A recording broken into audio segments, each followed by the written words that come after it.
Sure. Right.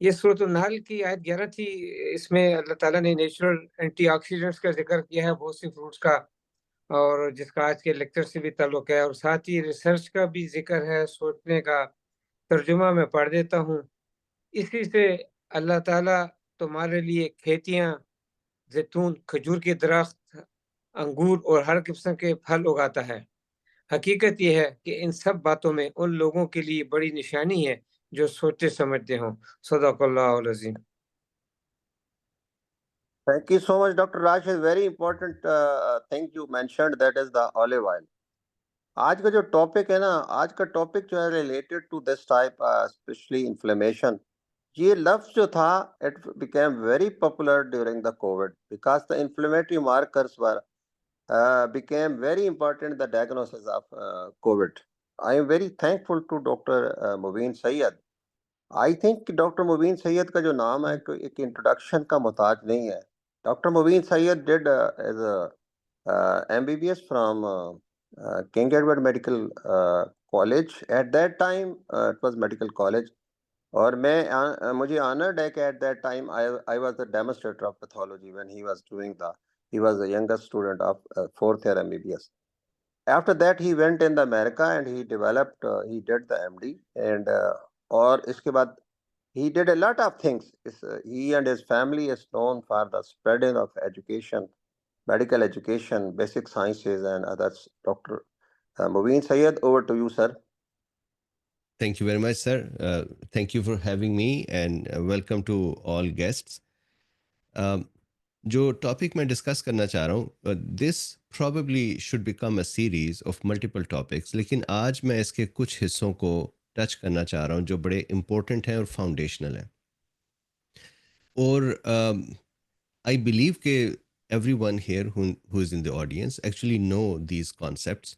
It is really more of a refresher to understand के जो latest research है inflammation में और डायबिटीज़ स्पेशली उसके कंट्रोल में, वो किस डायरेक्शन में जा रही है और वो क्या देखा जा रहा है। इंटरमिटेंट फास्टिंग या रोज़ा जो है वो बड़ा इंटरेस्टिंग है, तो मैं उसकी भी बात करूँगा। तो सबसे पहले I want to start with this कि जो एजिंग के कॉन्सेप्ट्स हैं वो कुरान हकीम में, मैं पिछले दिनों ये एक आयत पढ़ रहा था जिसमें अल्लाह ताला ने कहा हुआ है कि तुम्हें पैदा किया, फिर तुम यंग होते हो, फिर जवान होते हो, फिर तुम्हें बुढ़ापा आता है। तो वो तो एक फैक्ट ऑफ आवर लाइफ है। हाउएवर, क्वेश्चन जो हमें आंसर करना वो ये है कि क्या हमारे सेल वाकई बूढ़े हैं, और अगर नहीं है तो जो जो हमारे सेल्स का अपीयरेंस है, अब मैं भी 55 का हूँ, तो जो अपीयरेंस है वो बुढ़ापे वाली क्यों हो जाती। और जैसे हम 40-50 के बाद पहुँचते हैं तो हमें मुख्तलिफ मुख्तलिफ तरह की जो इन्फ्लेमेटरी डिजीज़ हैं, इन्फ्लेमेशन क्यों हो जाती है, उससे फिर डिजीज़, जोड़ों के दर्द, पट्ठों के दर्द, fatigue, diabetes, renal problems, liver problems, सोचने की capability, cognitive decline, memory decline, ये क्यों होना शुरू हो जाता है। और ये पिछले कुछ महीनों से ये मैं डिस्कशंस यहाँ के जो रिसर्च वर्कर्स हैं उनके साथ भी करता रहा हूँ। तो इसको I want to present some concepts जिनसे हमें ये पता चल जाएगा कि हमें इन्फ्लेमेशंस होती क्यों हैं और हम उन्हें कंट्रोल कैसे कर सकते हैं। उसी में फिर डायबिटीज़ को भी कैसे कंट्रोल कर सकते हैं और इवन रिवर्स कर सकते हैं। तो I am gonna start with this. Imagine कीजिए कि, बल्कि मैं एक स्क्रीन शेयर करके एक जल्दी से आपको एक डायग्राम दिखाना चाहता हूँ। ये मैंने एक डायग्राम बनाई हुई है सेल की। अगर आप किसी से भी पूछिए, इवन लिटरेचर में भी देखिए मेडिसिन के, तो उसमें जब एजिंग की बात होती है तो उसमें ये कहा जाता है कि as our cells age we develop following things. और वो हर एक सेल जो है, स्किन के सेल एज की है तो उसमें कुछ और मसला है, लिवर के सेल एज की है तो कुछ और है, पेंक्रियास से कुछ और है। जो मैं आपको प्रेजेंट करना चाह रहा हूँ, हमें पता है कि ब्रॉडली हमारे दो तरह के सेल्स हैं। एक वो हैं जो मुसलसल डिवाइड हो रहे हैं, जैसे immune system, blood cells, skin cells, GIT cells. और एक वो हैं जो स्टेबल हैं, which are arrested in non dividing state. जो स्टेबल सेल्स हैं वो तो रिप्लेनिश नहीं होते, वो नए नहीं बनते। और जो डिवाइडिंग सेल्स हैं वो हर वक्त नए बन रहे हैं। तो क्या हम ये अस्यूम कर सकते हैं कि जो स्टेबल सेल्स हैं वो पुराने होते जा रहे हैं, बूढ़े होते जा रहे हैं? तो here I have a cell. कोई भी सेल आप सोच लीजिए, लिवर का सेल सोच लें, पेंक्रियास का सोच लें, न्यूरॉन सोच लें। हमारे सेल के अंदर जो स्मूथ एंडोप्लाज्मिक रेटिकुलम है, उसका काम है to make phospholipids and other lipids, cholesterols etcetera. Phospholipids जो वो बनाता है स्मूथ एंडोप्लाज्मिक रेटिकुलम, वो मुसलसल उससे एग्जिट करते हैं and they become part of the cell membrane. इसी तरह से phospholipids go and become part of the other membranes within the cell, the organelle. Nucleus है, माइटोकॉन्ड्रिया है, रफ एंडोप्लाज्मिक रेटिकुलम है, राइबोसोम्स हैं, एंडोसोम्स हैं, गोल्गी apparatus है। All of those have membranes, not double layered but they have membranes. तो उनके जो phospholipids हैं दे आर कंटिन्यूसली रिप्लेनिश्ड। और एक सेल की पूरी जो मेम्ब्रेन है वो तकरीबन 15 दिन में मुकम्मल रिप्लेनिश हो जाती। तो अगर मैं आपसे ये क्वेश्चन करूं, और ये जो मेरे क्वेश्चंस हैं ये रिटोरिकल क्वेश्चंस हैं, मतलब इसका ये मतलब नहीं है कि आपको ये नहीं पता, इसका सिर्फ ये मतलब है कि इट क्रिएट्स ए क्यूरियोसिटी। तो उसका फिर मुझे जवाब दे के तो मैं अपने टॉक को आगे बढ़ाता हूँ। अगर मैं आपसे ये क्वेश्चन करूँ कि क्या ये जानने के बाद क्या हम ये मान सकते हैं कि हमारे सेल की मेम्ब्रेन 50 60 या 60 साल या 70 साल पुरानी है, 80 साल, 90 साल? आई वुड सस्पेक्ट कि आप कहेंगे नहीं, ये हर, चाहे स्टेबल सेल है, एक न्यूरॉन भी अगर है तो उसकी जो सेल मेम्ब्रेन है वो रिप्लेनिश हो रही है विद इन डेज। अगर हम इसी तरह से माइटोकॉन्ड्रिया को देखें, जो सेल का एक और हिस्सा है, तो आपको पता है कि माइटोकॉन्ड्रिया जो है बिटवीन डेज टू वीक्स सारे नए बन जाते हैं। और mitochondria are continuously doing fission and fusion, वो मुसलसल अपने आप को मॉर्फ कर रहे हैं और चेंज कर रहे हैं। अगर आप सेल्स के अंदर माइक्रोट्यूब्यूल्स को देखें, माइक्रोट्यूब्यूल्स जो है कुछ सेल्स के अंदर इंफ्रास्ट्रक्चर बनाती हैं, जैसे मसल सेल्स हैं। और बाकी सेल्स के अंदर माइक्रोट्यूब्यूल्स जो हैं, अगर किसी चीज़ ने, किसी कार्गो ने, किसी एंजाइम ने पॉइंट ए से पॉइंट बी पे जाना है, तो वो उन दो पॉइंट्स के दरमियान में माइक्रोट्यूब्यूल बनाई जाती है। उसके बाद डाइनिन एंड काइनेसिन प्रोटीन्स आती हैं, वो कार्गो उठाती हैं और पॉइंट ए से बी पे चली जाती हैं। उसके बाद वो माइक्रोट्यूब्यूल तोड़ दी जाती है। तो माइक्रोट्यूब्यूल अगर दोबारा चाहिए तो दोबारा नई बनाई जाती है। And it takes anywhere from minutes to hours, जिसके अंदर वो रिसाइकल हो जाती है। मैसेंजर आरएनए जो सेल से निकलता है, न्यूक्लियस से निकलता है, उसकी कई दिन तक उसकी लाइफ है, उसके बाद वो डिग्रेड हो जाता है। एंजाइम्स जितने सेल के अंदर काम कर रहे हैं, वो जब काम करने की ज़रूरत होती है तो उस वक्त मैसेंजर आरएनए आता है रफ एंडोप्लाज्मिक रेटिकुलम में या साइटोप्लाज्म में, बेस्ड ऑन के कहाँ का वो एंजाइम है। और उससे फिर एंजाइम मैन्युफैक्चर होता है राइबोसोम में। उसके बाद वो एंजाइम को हीट शॉक प्रोटीन्स जो हैं फोल्ड करने में हेल्प करती हैं। फिर एंजाइम अपना काम करता है, फिर उस एंजाइम को डिस्ट्रॉय कर दिया जाता है, रिसाइकल कर दिया जाता है। अगर वो एंजाइम दोबारा चाहिए तो दोबारा बनाया जाता है। तो हमारे एंजाइम सारे नए हैं, हमारे राइबोसोम्स नए हैं। राइबोसोम्स जो हैं वो रिप्लेनिश हो जाते हैं विद इन डेज। तो एक सेल के, किसी भी स्टेबल सेल को सोचिए, उसका हर हिस्सा नया है। आई कैन क्लेम कि जो एक सेल है आपका, कोई भी सेल सोच लीजिए, उसकी जो जितना वो ब्रांड न्यू है वो वैसे ही है जैसे हम जब पैदा हुए थे। तो अगर ऐसी बात है तो फिर माल फंक्शन क्यों आता है, फिर हमारा सेल बूढ़ा क्यों होता है, हमारा सेल गलत तरीके से काम क्यों करता है, डिसफंक्शनल क्यों हो जाता है। अब उसकी बहुत सारी थ्योरीज हैं, लेकिन मैं उन थ्योरीज में जाने से पहले ये एक पॉइंट यहाँ पर आपके सामने रखना चाह रहा हूँ, जो आई होप कि आपकी थिंकिंग की बेसिस बन जाएगी अपनी मैनेजमेंट की और अपने पेशेंट्स की मैनेजमेंट की, कि जो सेल्स हैं they are actually new, they are always new. और जो डिवाइडिंग सेल्स हैं वो तो और भी नए हैं, वो तो हर मिनट सेकंड में बन रहे हैं। तो स्टेबल सेल भी नए हैं। स्टेबल सेल में एक न्यूरॉन अगर कोई आप ले लीजिए, वो ब्रेन से जहाँ पे भी कनेक्टेड है, वो न्यूरॉन रहेगा वही, लेकिन उसका सारा स्ट्रक्चर बदल दिया जाता है। आपको पता है कि उसके जो इवन न्यूरोट्रांसमीटर्स हैं वो बनाए जाते हैं, रिलीज़ किए जाते हैं, डिस्ट्रॉय कर दिए जाते हैं, या रीअपटेक करके फिर दोबारा स्टोर करके फिर release, eventually they are destroyed. जितने सेल के ऊपर रिसेप्टर्स हैं वो बनाए जाते हैं, इस्तेमाल होते हैं, उसके बाद डिके कर दिए जाते हैं। कोई चीज़ हमारी बॉडी में ऐसी आप पॉइंट आउट नहीं कर सकते जिसकी एक लाइफ साइकिल छोटी सी ना हो, जो मुसलसल नई ना बन रही हो। ब्लड के अंदर देख लीजिए, एल्ब्यूमिन्स हैं, ग्लोबुलिन्स हैं, वो हर वक्त नहीं बन रही हैं। अगर इन्फ्लेमेशन के दौरान कॉम्प्लीमेंट सिस्टम है तो वो नया बनता है। अगर एक्यूट फेज रिएक्टेंट प्रोटीन्स आ रही हैं तो वो नई बनाई जाती हैं। तो हर चीज़ तो नई है, तो हम फिर कैसे बूढ़े हुए? So that is the most important point. और मेरी जो रिसर्च वर्कर्स के साथ डिस्कशन थी वो ये थी कि आम तौर पे अब जो लिटरेचर में नई चीज़ आई, पहले हम बात किया करते थे टीलोमरेज की, कि जी टीलोमरेज जो है वो डीएनए का, टीलोमरेज ऐसा ऐसा छोटे होने शुरू हो जाते हैं जिसकी वजह से हम बूढ़े होते हैं। पर मसला ये है कि टीलोमरेज का छोटा होना सेल की डिवीजन पे बेस करता है। Whenever the cell divides, that is when this telomerase becomes tiny bit smaller. तो हमारे तो जो डिवाइडिंग सेल्स हैं वो इम्यून सेल्स हैं, ब्लड सेल्स हैं, जीएटी के सेल्स हैं, स्किन सेल्स हैं, कुछ हिपोकैम्पस के अंदर हैं, बोन मैरो के अंदर ज़ाहिर है बैठे हुए हैं। पर हमारे स्टेबल सेल्स तो डिवाइडिंग सेल्स नहीं है, उनके तो टीलोमरेज शॉर्ट नहीं होते, या जो शॉर्ट हुए थे शुरू में बस वही हुए थे, उसके बाद तो वो शॉर्ट नहीं होते। तो हमारे स्टेबल सेल की जो एजिंग है या उनके अंदर जो इन्फ्लेमेशन है, वो टीलोमरेज तो एक्सप्लेन कर ही नहीं सकते, टीलोमरेज शॉर्टनिंग। तो ये theory of telomerase shortening for inflammation and ageing is actually out of the window.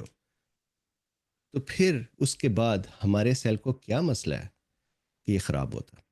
तो जो मेरी डिस्कशन थी उसमें मैंने अपने एक दोस्त से पूछा, उसने मुझे कहा कि यार जो लेटेस्ट है ना वो ये है कि एपिजेनेटिक चेंजेस हैं।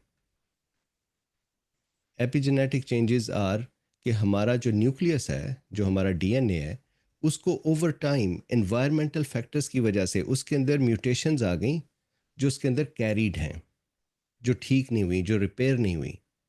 उन म्यूटेशंस की वजह से जो प्रोटीन्स बन रही हैं वो मिस शेप्ड हैं, जिसकी वजह से सेल सही तरह से काम नहीं करता। तो कहने लगे चूंकि ये एपिजेनेटिक चेंजेस कैरी होती हैं, इस वजह से हमारा सेल सही काम नहीं करता। तो I asked him a question. मैंने कहा कि एपिजेनेटिक चेंजेस रिपेयर क्यों नहीं हुई? क्या डीएनए रिपेयर एंजाइम्स होते नहीं? तो कहने लगे हाँ होते हैं, लेकिन वो एंजाइम जो है वो ख़राब हो जाते हैं। तो मैंने उनसे अगला सवाल ये किया कि अगर एंजाइम वो ख़राब हो जाते हैं तो उनकी तो एज छोटी सी होती है, 2-3 दिन रहते हैं मैक्सिमम। एंजाइम नॉर्मली घंटे 2 घंटे में डिस्ट्रॉय कर दिया जाता है और नया बनता है उसके बाद। तो अगर repair enzyme with in 2-3 hours replenish हो जाता है, तो हम उसको बूढ़ा एंजाइम कैसे कह सकते हैं? या तो ये हो कि डीएनए रिपेयर एंजाइम जब हम पैदा हुए थे तब बना है और आज तक वो बेचारा काम कर रहा है, तो हम कहते हैं जी अच्छा अब ये वेयर आउट हो गया, ये काम नहीं कर सकता। पर ऐसी तो कोई बात ही नहीं। तो वो कहने लगे कि देखो, जब म्यूटेशन हो जाती है तो उस म्यूटेशन के जवाब में जो चीज़ बनती है वो ख़राब बनती है। मैं कहा जी मैं इस पे एग्री करता हूँ, लेकिन म्यूटेशन को जो नहीं हम संभाल सक रहे, उसको रिपेयर नहीं किया, उसका क्या वजह? और मैं यहाँ पर आपको थोड़ा सा एपिजेनेटिक चेंजेस में और थोड़ा इसमें स्कोप ऑफ डिस्कशन में लाता हूँ कि ये मुमकिन है कि एपिजेनेटिक चेंजेस कोई केमिकल सब्सटेंसेस की वजह से, एक्सरेज की वजह से, अल्ट्रावायलेट रेज की वजह से, सेल के ऊपर एक्सेसिव लैक्टिक एसिड या दूसरी चीज़ों की वजह से भी प्रोड्यूस हो सकती हैं। और बाज़-औक़ात डीएनए के पास इतना टाइम नहीं होता कि वो इस सारी चेंजेस को रिपेयर करवाए, कि रिपेयर एंजाइम्स के पास इतना टाइम नहीं है कि वो कई दिन लगा के सारा डीएनए को चेक करें, या सेल के पास इतनी एनर्जी नहीं होती कि वो रिपेयर एंजाइम्स को एनर्जी प्रोवाइड करे कि वो जाके सारे सिस्टम को चेक करें। लेकिन जो ये मेरी इस बात करने का मकसद है वो ये है, जिस जो मैंने उन रिसर्च वर्कर से भी डिस्कस किया। मैंने कहा जी, एक बच्चा जब ग्रो करना शुरू करता है तो एट सम पॉइंट पहली एपिजेनेटिक चेंज आई। वो क्यों आई? अगर हम बाकी सारे मामला एपिजेनेटिक चेंज पे डाल दें तो वो जो पहली थी वो कहाँ से आई? उन्हें इस बात का जवाब नहीं था। उन्हें ये पता था कि जी एपिजेनेटिक चेंजेस है, उससे हम बूढ़े हो रहे हैं। So I had to do the research to come back with these answers. So देखिए, हम शुरू करते हैं एक बेबी सेल से, या बेबी के सेल से। हमारे सेल तो अभी भी बेबी हैं। बेबी के सेल से, बेबी जब बॉर्न हुआ और उसका सेल जो है उसने काम करना शुरू किया, हमने उस सेल को फीड करना शुरू किया। हमने उसे फीड क्या किया? कार्बोहाइड्रेट्स, प्रोटीन्स, चिकनाइयाँ, लिपिड्स, वो सेल्स के अंदर गई और उन्होंने अपना काम शुरू किया। जब हम कार्बोहाइड्रेट्स यूज़ करते हैं, carbohydrates is a more important topic. जब कार्बोहाइड्रेट्स को हम यूज़ करते हैं तो कार्बोहाइड्रेट ऑफ कोर्स आपको सबको पता है कि वो पार्शली साइटोसोल में उनका ग्लाइकोलाइसिस का हिस्सा है, और बाद में वो माइटोकॉन्ड्रिया के अंदर जाते हैं और वहाँ पे उसको फर्दर एटीपी के लिए कन्वर्ट किया जाता है। तो हमें ये पता है कि जो इलेक्ट्रॉन ट्रांसपोर्ट चेन है उसके 4 कॉम्प्लेक्सेस हैं, करेक्ट? मतलब ये वो चीज़ें जो हमें सबको पता है। मैं सिर्फ एक बड़ी इम्पोर्टेंट जो कॉन्सेप्ट है उसको यहाँ पे कनेक्ट करना चाह रहा हूँ। जो NADH है और जो FADH2 है, Take this, cut ये in this one. Sorry continue, ठीक है, ठीक है। अच्छा, जो NADH है कॉम्प्लेक्स 1 और जो FADH2 है कॉम्प्लेक्स 2, उनके अंदर से होता यह है कि जब इलेक्ट्रॉन मूव कर रहे हैं इस चेन में तो इन से कुछ इलेक्ट्रॉन्स लीक होते हैं, एनर्जी लीक होती है। और 2 to 5% of all the energy you ate, आपने आज जो कुछ भी खाया उसमें से 2 से 5% जो सेल्स में गया, उसका 2 से 5% जो है वो लीक कर दिया जाता है, इंटेंशनली डिलिबरेटली लीक किया जाता है। उसकी क्या वजह है? उसकी वजह यह है कि जो सेल है ये जानना चाहता है कि क्या मैं किसी स्ट्रेस को हैंडल करने के काबिल हूं या नहीं हूं। सो सेल के अंदर इसकी अपनी छोटे छोटे सेंसर्स या लैब्स लगी हुई हैं जो ये देखना चाह रही होती हैं कि क्या मेरे सेल के अंदर तमाम चीज़ें सही काम कर रही हैं या नहीं।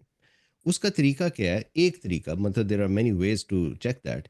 एक उसका तरीका ये है कि सेल रिएक्टिव ऑक्सीजन स्पीशीज बनाता है। रिएक्टिव ऑक्सीजन स्पीशीज क्या है कि ये जो इलेक्ट्रॉन जब लीक हुआ तो करीब जो ऑक्सीजन पड़ी हुई है वो इलेक्ट्रॉन उसको उसके साथ बाइंड हो गया। वो ऑक्सीजन अब रिएक्टिव होगी, ग्रीडी हो गई। उसको जब आप एक एक्स्ट्रा इलेक्ट्रॉन देते हैं तो उसका दिल चाहता है मुझे एक और भी मिले। वो ऑक्सीजन भागती फिरती है। 2 से 5% जो रिएक्टिव ऑक्सीजन स्पीशीज प्रोड्यूस हुई, उनको जो हमारे सेल के एंटीऑक्सीडेंट सिस्टम्स हैं वो न्यूट्रलाइज कर सकते हैं। सुपर ऑक्साइड डिस्म्यूटेजेस हैं, इसी तरह से NADPH सिस्टम है और न्यूट्रलाइजिंग सिस्टम्स हैं। 2 से 5% को वो कर सकते हैं। तो देखिए, बड़ा इंटरेस्टिंग चीज़ है कि जब cell reactive oxygen species produce करके डिलिबरेटली अपने अंदर उसको फैलाता है तो उसका मकसद ये होता है कि वे चेक करे कि मेरे एंटीऑक्सीडेंट सिस्टम चल रहे हैं कि नहीं चल रहे। अगर कोई नया स्ट्रेस आ जाए, कोई वायरस आ जाए, बैक्टीरिया आ जाए, कोई ऐसी चीज़ आए जो मेरे ऊपर स्ट्रेस डालेगी, तो क्या मैं उसको हैंडल कर सकता हूँ? क्या मेरे पास एंटीऑक्सीडेंट्स मौजूद हैं? तो उनको टेस्ट करने के लिए सेल ये बनाता है रॉस। अगर एंटीऑक्सीडेंट्स ना मौजूद हो, और एंटीऑक्सीडेंट्स की बात हो रही है, तो पहली मैं जो रिक्वेस्ट करूंगा, हम सबको ये चाहिए कि वाटर सॉल्युबल एंटीऑक्सीडेंट्स और लिपिड सॉल्युबल एंटीऑक्सीडेंट्स अपनी खुराक में हर रोज़ पे रखें। मैंने अक्सर ये देखा है, इवन यहाँ पर प्रैक्टिस में डॉक्टर्स जो हैं वो किसी को विटामिन सी दे के कहते हैं कि जी मैंने इन्हें एंटीऑक्सीडेंट दे दिया। Vitamin C is a water soluble antioxidant.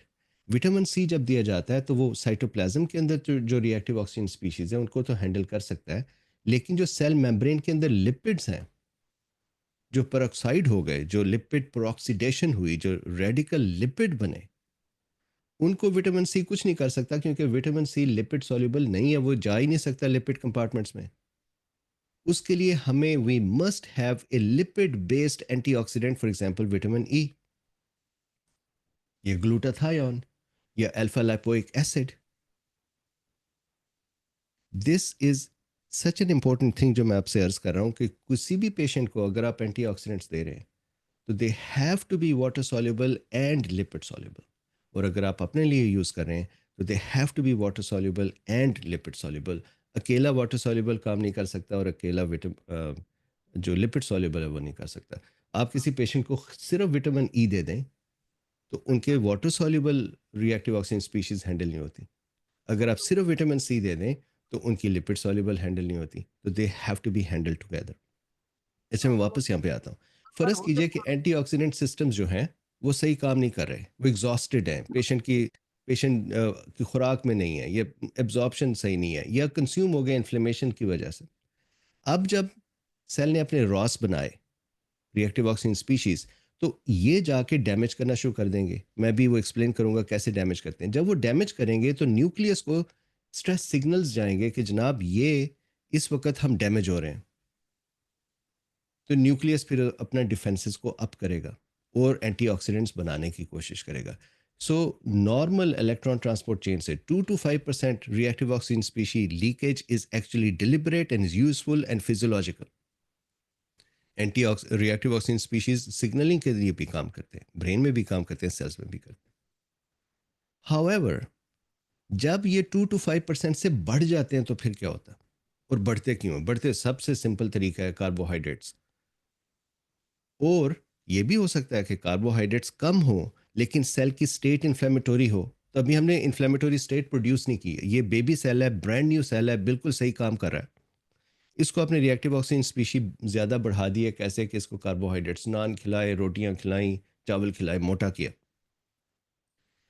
वो जो रिएक्टिव ऑक्सीजन स्पीशीज़ हैं वो ये करती हैं कि जाकर, तो अब वो चूँकि साइटोप्लाज्म में फिर रहे हैं, तो साइटोप्लाज्म में सेल के सारे फंक्शनल यूनिट्स पड़े हुए हैं, उसके अंदर एंजाइम्स पड़े हुए हैं, माइक्रोट्यूब्यूल्स पड़ी हुई हैं, गोल्गी ऑपरेटर्स, एंडोप्लाज्मिक रेटिकुलम, सारी चीज़ें पड़ी हुई हैं। रिएक्टिव ऑक्सीजन जिस चीज़ से टकराता है उसका एक इलेक्ट्रॉन उससे खींच लेता, उसको रिड्यूस कर देता। It would take an electron away from it. Mulazim Hussain साहब कह रहे हैं कि from where can we get the lipid soluble. So vitamin E के जितने सोर्सेज हैं वो लिपिड सॉल्युबल्स हैं। Fish oil is a very good one. Correct Munir Abbasi साहब, any food that will provide vitamin E, absolutely. अच्छा, अब जो रिएक्टिव ऑक्सीजन स्पीशी है, मैं यहाँ पर एक प्रोटीन बनाता हूँ, जो अब मैं ये बात कर रहा हूँ ना, ये हमारा फाउंडेशन है बाकी सारी बात की। फ़र्ज़ कीजिए ये कोई एक प्रोटीन है, कोई एंजाइम सोच लीजिए, फास्फोलाइपेज A2 सोच लें। इस एंजाइम का एक स्ट्रक्चर है, प्रोटीन है, अमीनो एसिड्स हैं, उन अमीनो एसिड्स के जो आपस में केमिकल और इलेक्ट्रोमैग्नेटिक फोर्सेज हैं उसकी वजह से प्रोटीन का एक ख़ास शेप है। इसके पास रिएक्टिव ऑक्सीजन स्पीशी आई, उसने आके इसका एक इलेक्ट्रॉन चुरा लिया। जब वो इलेक्ट्रॉन चुराया तो इस प्रोटीन की शक्ल बदल गई। ऐसे ही है कि कोई बिल्डिंग हो तो आप जाके उसका एक सतून, वेट बेरिंग सतून जो है वो तोड़ दें, तो जो प्रोटीन है उसकी शक्ल बदल गई, वो डी शेप हो गई। और मैं कुछ टर्म्स बोलता जाता हूँ ताकि अगर कोई रिसर्च करना चाहें तो ये बात है misfolded protein. There are two terms that are use, misfolded protein या अनफोल्डेड प्रोटीन। मैं दोनों की बात करता हूँ। अभी मैं बात कर रहा हूँ मिसफोल्डेड प्रोटीन की। ये साइटोप्लाज्म में प्रोड्यूस होती हैं जब उनके ऊपर रिएक्टिव ऑक्सीजन स्पीशीज अटैक करती हैं। आपको पता है कि मिसफोल्डेड प्रोटीन अगर बन जाए तो हमारा सेल क्या करता है? इस सेल में सपोज कीजिए कि मिसफोल्डेड प्रोटीन बन गई। अच्छा, एक और चीज़ भी जेहन में रखिए कि रिएक्टिव ऑक्सीजन स्पीशी ने जब इसका इलेक्ट्रॉन खा लिया तो वो खुद खुश हो गया, oxygen is fine now. On the other hand ये प्रोटीन अब मिसशेप हो गई। जब प्रोटीन मिसशेप हो जाती है तो हमारे सेल्स के अंदर प्रोटीन्स को मैनेज करने के लिए शेपरॉन प्रोटीन्स की एक कंप्लीट प्लेटफॉर्म है। जैसे हमारे लेट से कॉलेजेस, मेडिकल की बात हो रही है, कॉलेजेस या हॉस्पिटल्स में एडमिनिस्ट्रेशंस हैं और एक कंप्लीट प्लेटफॉर्म है एडमिनिस्ट्रेशन का जिसमें बहुत सारा स्टाफ है जो काम कर रहे हैं। सेल के अंदर प्रोटीन मैनेजमेंट की एक कंप्लीट हब है जिसको शेपरॉन प्रोटीन हब्स कहते हैं, जो कि प्रोटीन के पैदा होने से, उसकी यंग एज से उसकी डेथ तक उसको मैनेज करती है। अब ये प्रोटीन पैदा हुई थी, आपको पता है कि जब प्रोटीन पैदा होती है तो तब भी शेपरॉन प्रोटीन्स इसको हेल्प करते हैं। राइबोसोम में जब एमआरएनए ट्रांसलेट होता है तो उससे जो प्रोटीन बनती है वो प्रोटीन उठ के तो साइटोप्लाज्म में या एंडोप्लाज्मिक रेटिकुलम में गिर नहीं जाती कहीं पर, राइट? ये नहीं होता कि ये एंडोप्लाज्मिक रेटिकुलम है तो इसमें कहीं गिर गई है या साइटोप्लाज्म में कहीं गिर गई और अब बस आवारा फिर रही है। उस प्रोटीन को जब प्रोड्यूस किया जाता है तो हीट शॉक प्रोटीन्स उसके साथ लगी होती है राइबोसोम में, जिनके अंदर प्रोटीन को डाला जाता है। ऐसे समझ लीजिए इंक्यूबेटर लगा हुआ है जिसमें बेबी जो पैदा हुआ है वो सीधा उस इंक्यूबेटर में रखा जाता है। हीट शॉक प्रोटीन जो है इस बेबी प्रोटीन को टाइम देती है कि वो फोल्ड सही तरह से हो जाए, वो 3D शेप में आ जाए। तो इस हीट शॉक प्रोटीन के अंदर बैठ के तो बेबी प्रोटीन ऐसा ऐसा अपनी शेप को गेन करती है और 3D बन जाती है। जब 3D बन जाती है तो उसको निकाल दिया जाता है। अब वही प्रोटीन जो पैदा हुई थी अब वो बेचारी डैमेज हो गई। जब वो डैमेज हो गई है तो फिर दोबारा जो सेल करता है पहला प्रोसेस इसको ठीक करने का, वो ये कि इसके इर्द गिर्द हीट शॉक प्रोटीन बना देता है। या एक हीट शॉक प्रोटीन आती है HSP, नॉर्मली HSP 70 एंड 95 या 90। HSP 70 90 में से कोई प्रोटीन आएगी वो इसके इर्द गिर्द इसको उठा लेगी, इस डैमेज प्रोटीन को। And once again it would try to give it some time कि ये प्रोटीन दोबारा से करेक्टली फोल्ड हो जाए। ये मिसफोल्डेड प्रोटीन है, इसको चांस दिया जा रहा है कि तुम ठीक हो जाओ, तुम्हें रेस्ट करो, अपनी एनर्जी के स्ट्रक्चर्स को ठीक करो और करेक्टली फोल्ड हो जाओ। अगर तो वो फोल्ड हो जाती है करेक्टली तो वो इस इंक्यूबेटर से निकाल दी जाती है, हीट शॉक प्रोटीन से निकाल दी जाती है और वो एंजाइम दोबारा अपना काम करने लग जाए। अगर वो सही नहीं होती तो जो हीट शॉक प्रोटीन है वो उसके साइड से हट जाती और जो ये अब मिसशेपन प्रोटीन है इसको यूबिक्विटिनेशन फ्लैग लगा दिए जाते हैं। यूबिक्विटिनेशन का भी हमें सबको पता है, नॉर्मल प्रोटीन रिसाइकलिंग का प्रोसेस है यूबिक्विटिनेट करना। उसके अंदर प्रोटीन के ऊपर फ्लैग प्रोटीन लगा दी जाती है, मार्क कर दिया जाता है कि जनाब ये जो बिल्डिंग है इसको गिराना है। यूबिक्विटिनेशन का जो प्रोसेस है उस प्रोसेस के लिए जो प्रोटीन्स आती हैं उन प्रोटीन्स का एक कंडीशन होती है यूबिक्विटिनेट करने की। वो कंडीशन ये है कि अगर तो वो पहचानती हैं, अगर ये प्रोटीन फेमिलियर लगती है तो वो इसको तोड़ती हैं, नहीं तो नहीं तोड़ती। इसका क्या मतलब है? फर्ज कीजिए कोई पुरानी बिल्डिंग है जिसको गिराना है, तो आपने डिमोलिशर्स को बुलाया कि आके जी ये बिल्डिंग गिरा दें। तो वो जाके बिल्डिंग को इंस्पेक्ट करते हैं, उसको देखते हैं किस तरह की बनी हुई है, कैसी बनी हुई है, क्या हम इसे गिरा सकते हैं। अगर तो उन्हें महसूस होता है कि ये बिल्डिंग का नॉर्मल स्ट्रक्चर है जैसे सारी बिल्डिंग्स का होता है और हमें इसको तोड़ने के लिए ये तरीका करना पड़ेगा, तो आपसे कहेंगे जी ठीक है हम इसे डिमोलिश कर देंगे। लेकिन अगर आप उनको एक ऐसी प्रोटीन पेश करें जो इतनी ज़्यादा बेंट आउट ऑफ शेप है कि उन्हें समझ ही नहीं आ रही कि इसका स्ट्रक्चर है क्या, तो वो रिफ्यूज़ करके चले जाएंगे कि जनाब हम नहीं इसे गिरा सकते, हम इसको रिसाइकल नहीं कर सकते। तो जब यूबिक्विटिनेशन के लिए मार्क होती है कोई प्रोटीन तो ये शर्त नहीं है कि वो अब तोड़ दी जाएगी। Ubiquitination can fail, when that fails तो we now have a problem. हमने इस प्रोटीन को सही करने की कोशिश की, वो सही नहीं हुई। हमने इस प्रोटीन को डिस्ट्रॉय करने की कोशिश की, ये बेंट आउट ऑफ शेप है, ये मिसफोल्डेड है, इसको हम डिस्ट्रॉय कर देते हैं, वो डिस्ट्रॉय भी नहीं हो सकी। जब ऐसा होता है तो इस प्रोटीन को छोड़ दिया जाता है ऐसे ही साइटोप्लाज्म में, या अगर ये जो एंडोप्लाज्मिक रेटिकुलम है इसमें भी ऐसी प्रोटीन्स बनती हैं, उनको अनफोल्डेड प्रोटीन्स कहते हैं। जो साइटोप्लाज्म में डैमेज होकर बनती हैं उनको मिसफोल्डेड कहते हैं। अनफोल्डेड प्रोटीन का जो निज़ाम है वो एक अलहदा निज़ाम है, उसको कहते हैं अनफोल्डेड प्रोटीन रिस्पॉन्स सिस्टम। उसको मैं बाद में बात करूंगा। ये सारी चीज़ें अभी हम एजिंग की तरफ लेके जाएंगे और देखेंगे कि कैसे हम इसको सही कर सकते हैं। अच्छा, अब जब ये protein bend out of shape हो गई और ये इसको ना हम सही कर सके ना इसे तोड़ सके, तो उसको छोड़ के चले गए ऐसे।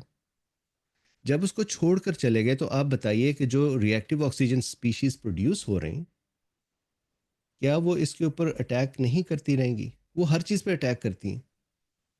वो इस टूटी हुई प्रोटीन पर और अटैक करेंगी। चुनाचे ये प्रोटीन जब साइटोप्लाज्म में पड़ी हुई है खुली फिजा में, इसके ऊपर मिसाइल आके लगते रहेंगे और ये अपनी शेप चेंज करती रहेगी। जितनी शेप चेंज करती जाएगी उतना ही मुश्किल होता जाएगा टू रिसाइकल इट। इस प्रोटीन को छोड़ दिया।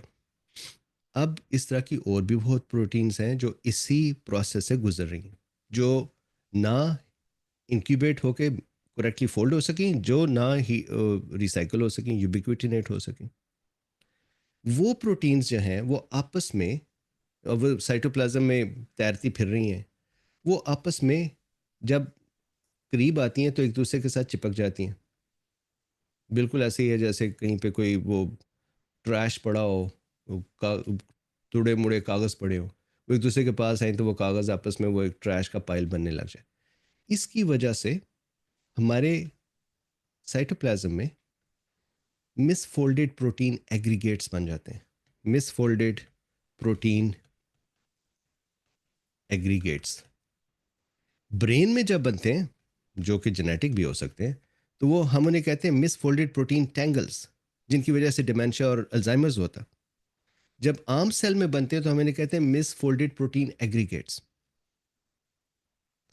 ये जो मिसफोल्डेड प्रोटीन एग्रीगेट्स हैं, ये जो बेबी था, उसका जो बेबी सेल है, उसमें मिसफोल्डेड प्रोटीन एग्रीगेट बनने शुरू हो गए पहले दिन से ही।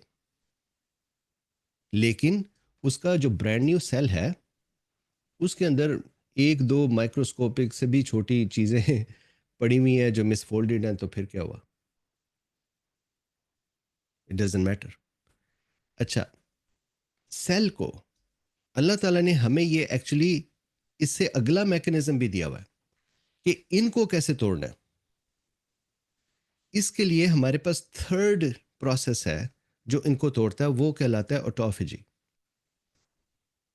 ऑटोफेजी जो है, जिसको हम ऑटोफेजी, बस का मैं सुनता हूँ लोग कह देते हैं, either way is fine. Auto अपना आप, फेजी खाना, अपने आप को खाना। ऑटोफेजी जो है वो एक अलहदा प्रोसेस है जिसकी वजह से बड़े कूड़े के ढेर उठाए जाते हैं सेल के अंदर से। ऑटोफेजी का एक रूल है। ऑटोफेजी इन मिसफोल्डेड प्रोटीन्स को हैंडल कर सकती है, पर उसकी एक शर्त है। वो शर्त ये है कि ऑटोफेगोसोम्स उस वक्त तक एक्टिवेट नहीं होते जब तक कि सेल न्यूट्रिशनल डेफिसिट में ना जाए। सेल मुसलसल अपने एनवायरनमेंट को सैंपल कर रहा होता है, मुसलसल पिनोसाइटोसिस कर रहा होता है, मुसलसल पी रहा होता है जो एनवायरनमेंट है उसके इर्द गिर्द। उसको देख के वो क्या चेक कर रहा होता है? वो ये चेक कर रहा होता है कि जी कोई कार्बोहाइड्रेट्स है, कोई लिपिड्स हैं, कोई प्रोटीन्स हैं। सेल मुसलसल अपने अंदर एटीपी और एएमपी का जो लेवल है उसको चेक कर रहा होता है। The ratio of ATP to AMP is always known. The redox status, the reactive oxygen species versus the neutralization, that is always known. The environmental nutrients are always known, which we call them micronutrients. अगर cell को ये पता हो कि मेरे environment में खुराक है, मेरे पास ATP है, मेरे पास काफ़ी रिएक्टिव ऑक्सीजन स्पीशीज बन रही हैं, तो सेल ऑटोफेजी ऑन नहीं करता। ठीक, अब इंटरेस्टिंग बात यह कि ऑन क्यों नहीं करता, तो लेट्स सी कि ये कैसे होता है। ऑटोफेजी का जो मैकेनिज्म है that's quite an elaborate system, लेकिन मैं उस सारे में नहीं जाऊंगा। मैं सिर्फ ये अर्ज करूंगा कि जब हमारे पास ये प्रोटीन के टैंगल्स बनते हैं, ये प्रोटीन्स के एग्रीगेट्स बनते हैं, तो इनकी वजह से स्ट्रेस प्रोड्यूस होता है। स्ट्रेस क्यों प्रोड्यूस होता है? अगर यहाँ पर एक माइक्रोट्यूब्यूल लगी हुई है जो मूव करना चाह रही है, तो ये टैंगल की वजह से वो डिस्टर्ब हो रही है, तो उसका जो स्ट्रेस सिग्नल है वो न्यूक्लियस को भेजा जाएगा। अगर कोई एंजाइम है जो काम करना चाह रहा है और वो इन टैंगल्स की वजह से अपना काम नहीं कर सकता, तो जो काम में कमी आई उसका स्ट्रेस सिग्नल न्यूक्लियस को भेजा जाएगा। ये मैकेनिकल प्रॉब्लम है जो मिसफोल्डेड प्रोटीन एग्रीगेट्स हैं। ये कोई मैजिक नहीं है, मैकेनिकल प्रॉब्लम है। ऐसे ही है कि जहां पर आप बैठे हुए वहां पे कूड़े का ढेर लगा दिया जाए, तो क्या आप काम कर सकेंगे? वैसे ही सेल भी अपने काम नहीं कर सकता। तो वो जब काम नहीं कर सकता तो स्ट्रेस सिग्नल जाता है न्यूक्लियस को। न्यूक्लियस का उसका जवाब ये है कि जनाब ऑटोफेगोसोम को ऑन करो। ये जो बड़े तोड़ने वाले हैं, जो हर तरह की बिल्डिंग तोड़ लेते हैं, टेढ़ी हो मेढ़ी हो डजेंट मैटर, उनको ऑन करो, ऑटोफेगोसोम को ऑन करो। तो सेल जो न्यूक्लियस है वो उन एंजाइम्स को बनाना शुरू करवा देता है जो मिलके ऑटोफेगोसोम बनाते हैं। लेकिन मसला ये है कि हमारे सेल की सरफेस के ऊपर न्यूट्रिशनल चेक के जो रिसेप्टर्स लगे हुए हैं, जिनमें वो ग्रोथ हार्मोन के भी हैं और न्यूट्रिशन के भी हैं, सेल की सरफेस के ऊपर जितने एनाबॉलिक हार्मोनल रिसेप्टर्स हैं वो भी सारे इसमें काम करते हैं। इन रिसेप्टर्स के जो सेकंड मैसेंजर सिस्टम्स हैं वो ये करते हैं कि जो ये वाली प्रोटीन्स हैं, इन प्रोटीन्स को ब्लॉक करते हैं। तो न्यूक्लियस ने तो अपनी जॉब पूरी कर दी कि I am going to make the proteins that will make autophagosome. मैं ये स्ट्रेस जो आ रहा है इसको ख़त्म करने लगा हूं।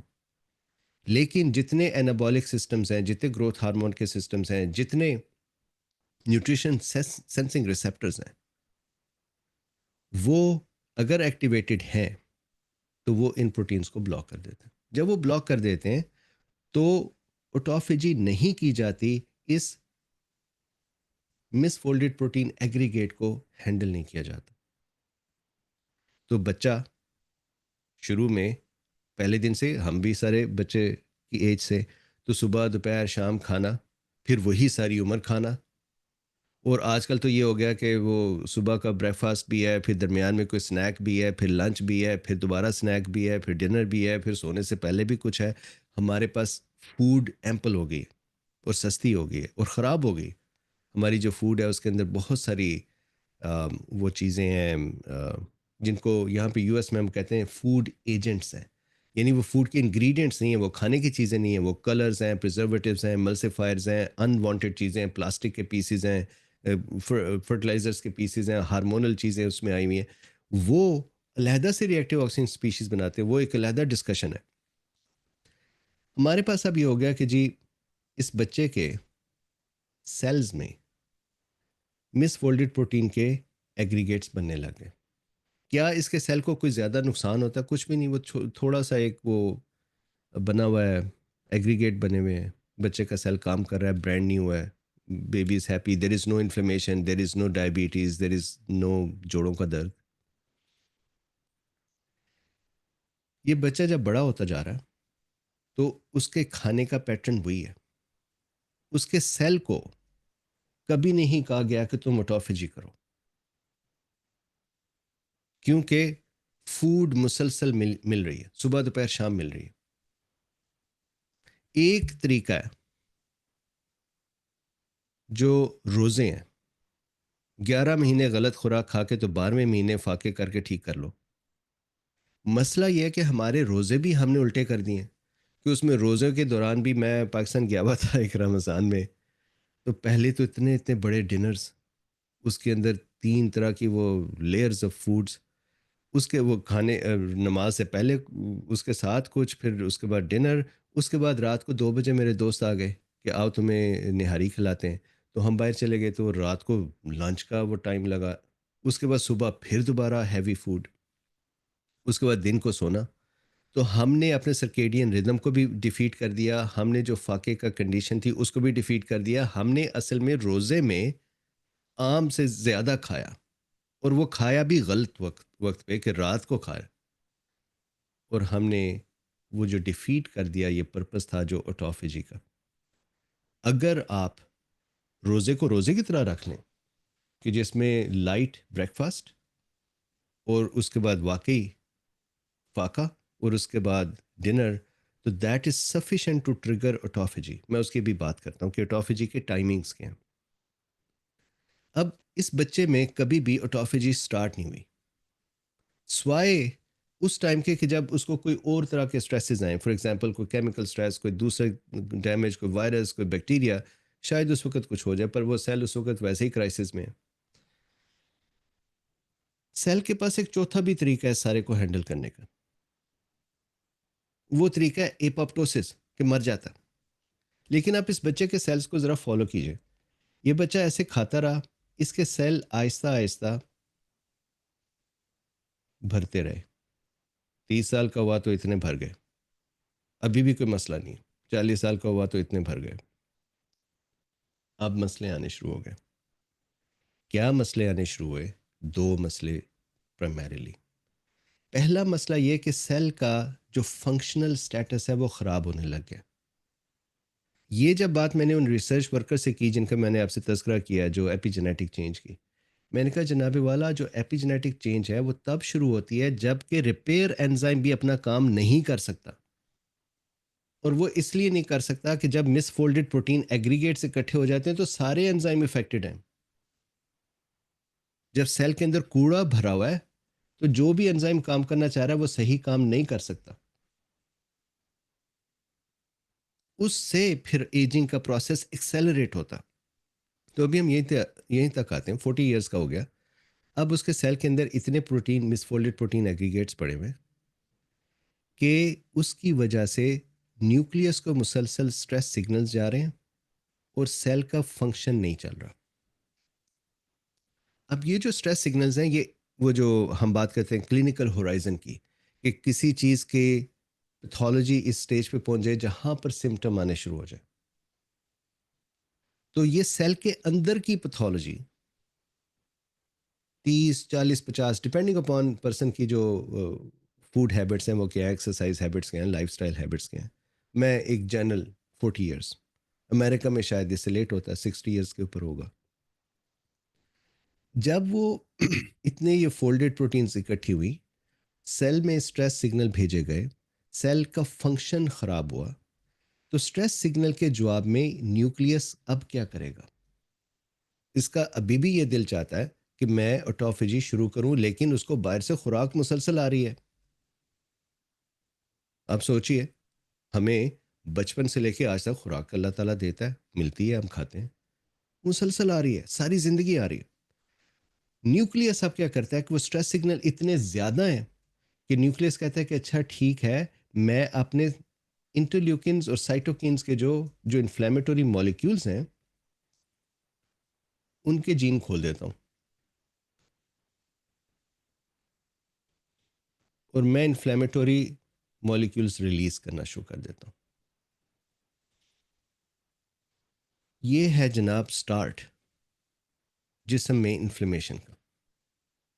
मेरे लिए हैरत की बात है कि जब भी हम यहाँ पर अमेरिकन प्रैक्टिस की बात कर रहा हूँ, हम जब भी किसी पेशेंट को, लेट से डायबिटीज़ का पेशेंट है या कोई वो जोड़ों के दर्द का पेशेंट है या रूमेटोलॉजी का कोई मसला है, तो हम उनको देते हैं एंटी इन्फ्लेमेटोरीज, ठीक, या डिजीज मॉडिफाइंग ड्रग्स। कभी किसी डॉक्टर ने ये नहीं कहा कि जनाब आपका सेल जो भरा हुआ है मिसफोल्डेड प्रोटीन से, हमें वो ठीक करनी है।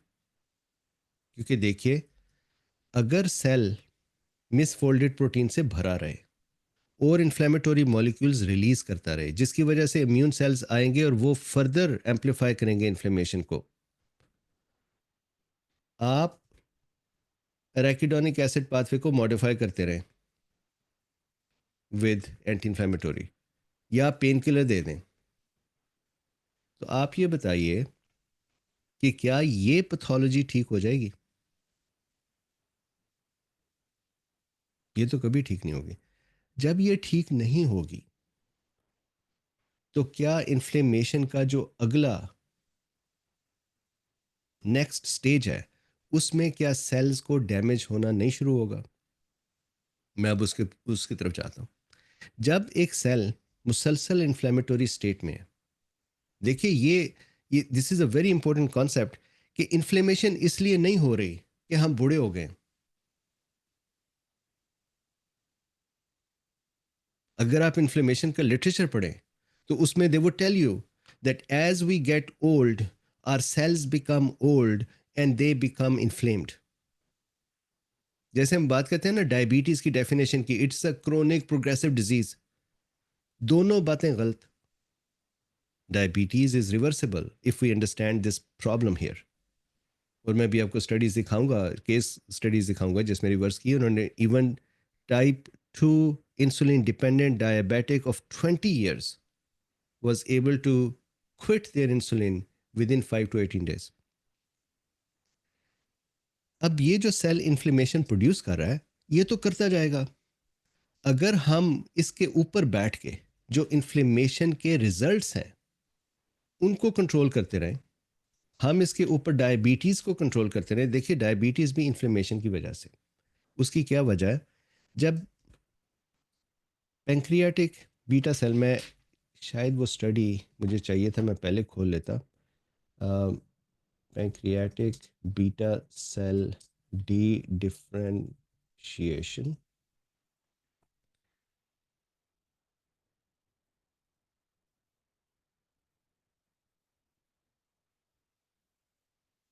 ये देखिए, reversing pancreatic beta cell de differentiation in the treatment of type 2 diabetes. ये लेटेस्ट है इस वक्त, अगस्त 1 2023। ये कॉन्सेप्ट 1900, मेरा ख्याल है 1900 सेंचुरी में ही कहीं पे ये कॉन्सेप्ट शुरू हुआ था, लेकिन इसकी कभी समझ नहीं आई थी। देखिए मैं आपको एक छोटी सी मिसाल देता हूँ कि ये इन्फ्लेमेशन की वजह से हमें मसला क्यों होता है। ये इन्फ्लेमेशन इसलिए नहीं है कि हमारे सेल एज्ड हुए, इन्फ्लेमेशन की वजह से सेल काम नहीं कर रहे। मैं आपको पेंक्रियाटिक बीटा सेल की एग्जांपल देता हूँ।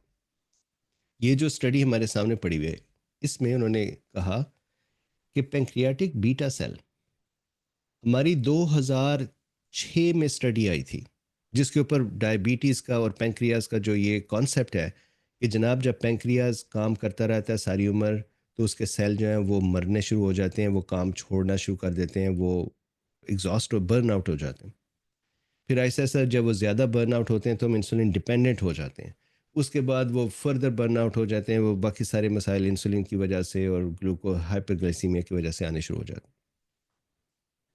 उसका सबूत ये था कि अगर पेंक्रियाटिक टिश्यू को देखा जाए तो यंग एज में अगर हम उसको लेबल करें, उसके टिश्यू को, हम लोग या सारे डॉक्टर्स बैठे हुए सेल को लेबल कर सकते हैं, आप मार्क कर सकते हैं कि ये किस तरह का सेल है। तो बीटा सेल्स को अगर लेबल करें तो इमेजिन करें कि ये सारे बीटा सेल नजर आए एक यंग हेल्थी इंडिविजुअल में। जब वो डायबिटिक हुआ तो उसको दोबारा मार्क किया तो उसके अंदर बस थोड़े से ही कहीं पे बीटा सेल पड़े हुए थे। तो ये 2006 में स्टडी आई थी जिसमें उन्होंने कहा कि जनाब वाला जो बीटा सेल है वो गायब हो जाते हैं, वो मर जाते हैं। जिसकी वजह से जो मेडिसिन का जो ट्रेडिशनल मॉडल बन गया वो ये है कि जब बीटा सेल मर गए तो इंसुलिन तो अब देनी पड़ेगी।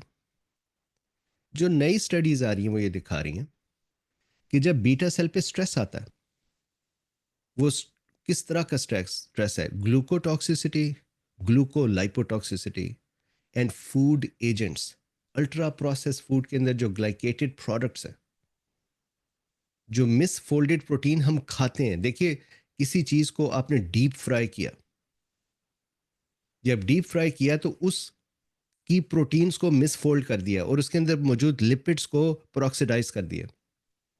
वो जब हमारी बॉडी में आती, जब हमारी जीआईटी को लगती हैं तो जीआईटी में इन्फ्लेमेशन करती हैं। उसके बाद जब इन्फ्लेमेशन करती हैं तो जीआईटी के एपिथेलियल सेल्स के दरमियान में डिस्टेंस बढ़ जाता है, जिससे फिर वो लीक होती हैं इनटू आवर ब्लड स्ट्रीम। जब वो ब्लड स्ट्रीम में जाती हैं तो वहाँ से सारी बॉडी में जाती हैं इंक्लूडिंग ब्रेन। और ये जो मिसफोल्डेड प्रोटीन जब इन्वायरमेंट में फिर रही हो तो इम्यून सिस्टम को बहुत बुरा लगता है और इम्यून सिस्टम रिस्पॉन्ड करता है।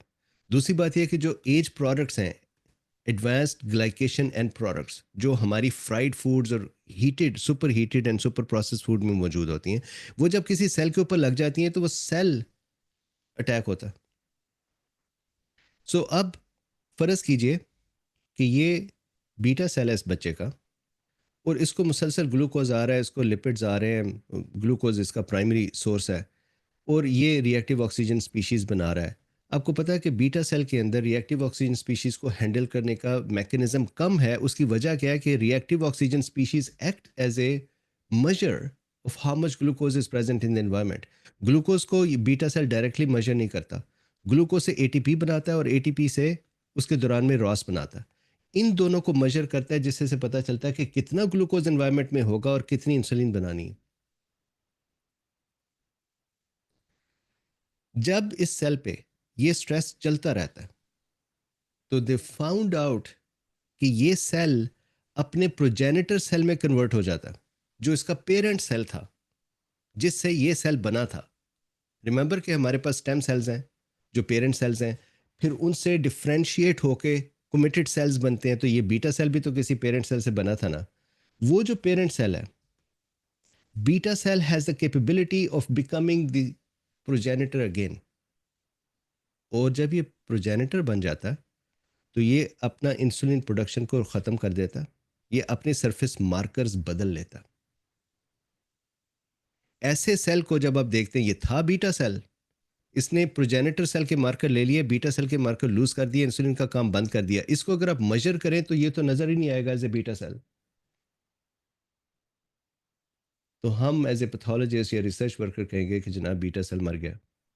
वो असल में मरा नहीं है, वो वहीं पे बैठा हुआ, उसने काम छोड़ दिया।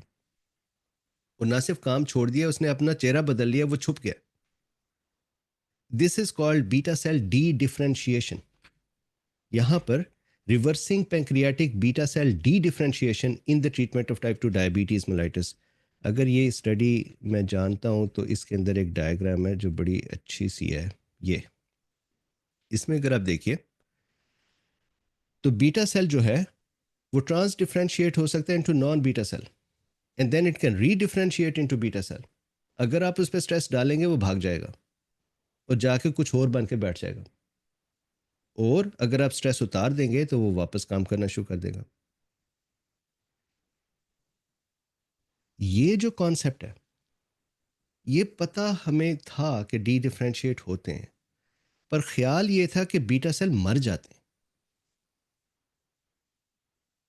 अब ये पता चला कि जी जब आप इसके ऊपर इन्फ्लेमेटरी स्ट्रेस डाली रखते हैं, जब इसके ऊपर रिएक्टिव ऑक्सीजन स्पीशीज बनाई रखते हैं, खाना खा अमेरिका में तो आपको पता है कि दुनिया की सबसे ज़्यादा ओबिसिटी है।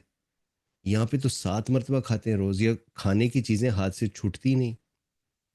एक चीज़ ख़त्म हुई तो अगली उठा लेते हैं, उससे अगली ख़त्म हुई तो अगली उठा लेते हैं। हम लोग जब काम करने जाते हैं वहाँ पे किचन्स में हर वक्त फूड पड़ी रहती है, और घरों से ला के फूड और बाहर से ला के फूड रखी जाती है कि लो जी किचन में फूड पड़ी है, जाओ खाओ। हर वक्त खा रहे होते हो। और ये कोक्स और इस तरह की चीज़ें जो मुसलसल शुगर एंड बैड थिंग्स। तो जब वो बीटा सेल के ऊपर ये स्ट्रेस पड़ता है तो वो हो गया डी डिफ्रेंशिएट। नई स्टडीज ये कह रही हैं कि अगर आप पेंक्रियास के ऊपर स्ट्रेस कम कर दें तो बीटा सेल रीडिफ्रेंशिएट्स। तो इसकी बेसिस पे क्या है? इन्फ्लेमेशन। तो जो मैं यहाँ पे प्रेजेंट करना चाह रहा था वो ये है कि बीटा सेल एक प्राइमरी डिजीज की तरह से नहीं हुए। हम डायबिटीज को ये नहीं कह सकते कि diabetes is a primary disease in itself that happened because of age. Instead, diabetes is a disease that happened because of the collection of the misfolded protein aggregates which could not be handled.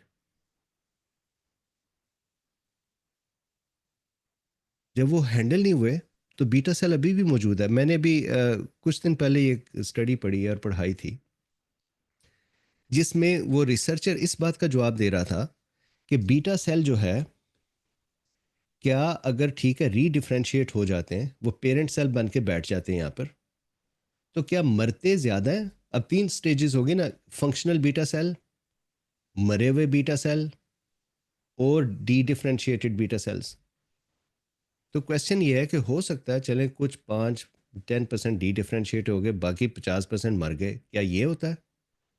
तो दे found out कि D differentiated was 70% of the beta cells and only 20-30% were dying.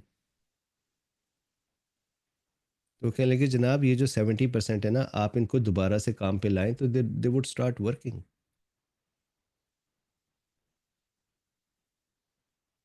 अच्छा, बात inflammation की हो रही है, ये एक अलहदा कंप्लीट टॉपिक है कि डायबिटीज़ रिवर्स कैसे होती है। जो सोल्यूशन मैं आज बताऊंगा उससे डायबिटीज़ भी रिवर्स होती है। सो अब हमारे पास सोल्यूशन क्या है? अगर सेल इस स्ट्रेस में रहता है तो देखिए अब इस बच्चे के जो ये थ्रेशोल्ड पे पहुंच गया, तो अब इसको क्या मसाइल आएंगे?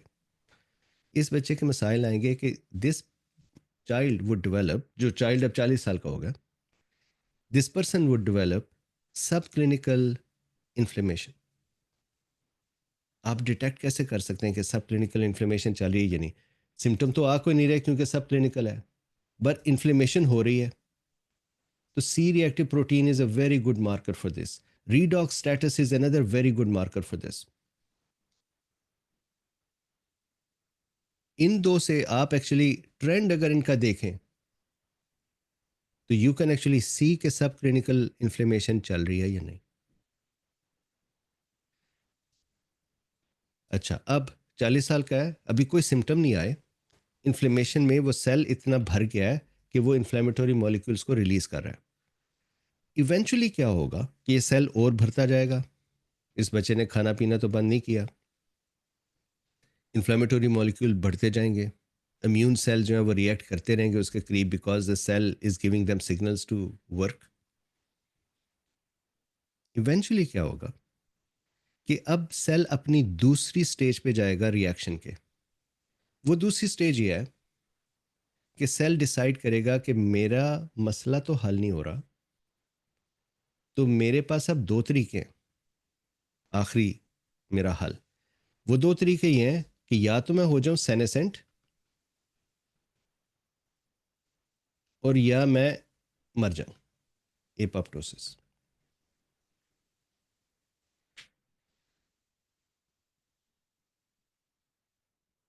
मालिका says is there any specific test method to check? देखिए जो फंक्शनल बीटा सेल है, सबसे पहले तो आप ग्लूकोज को देखें ना, नंबर वन। उसके बाद आप उसके जो इंसुलिन के जो मॉलिक्यूल्स हैं उनको भी आप देख सकते हैं। लेकिन मसला ये है कि जब फंक्शनल बीटा सेल नहीं है तो उसका सिम्टम आपके सामने आ गया कि डायबिटीज़ हो गई। जब डायबिटीज़ हो गई है तो जो पुरानी मॉडल था मैनेजमेंट का वो ये है कि it's a chronic progressive disease, हो गई है तो हो ही रहेगी, अब हम सिर्फ कंट्रोल करेंगे। जो नया मॉडल है वो कहता है कि जनाब ये बीटा सेल तो 70% तो अभी भी बैठे हुए हैं, मरे नहीं हैं, आप इनके ऊपर से स्ट्रेस उतार लें तो ये ठीक हो जाते हैं।